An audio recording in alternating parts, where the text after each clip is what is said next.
பவுல் தான் ஏற்றுக்கொண்ட அந்த மார்க்கத்திற்காக பல முறை கைது செய்யப்பட்டிருக்கிறார்.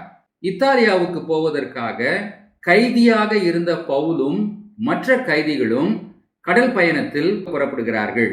பயங்கரமான காற்றும் புயலும் வீசி மனிதர்கள் மடிந்து போவார்கள் என்று பயப்படுகிற நேரத்தில் ரோமுக்கு கர்த்தருடைய வார்த்தையை கொண்டு செல்வதற்காக ஆண்டவர் முன்குறித்த திட்டம் பவுலுக்கு சொல்லப்பட்டது.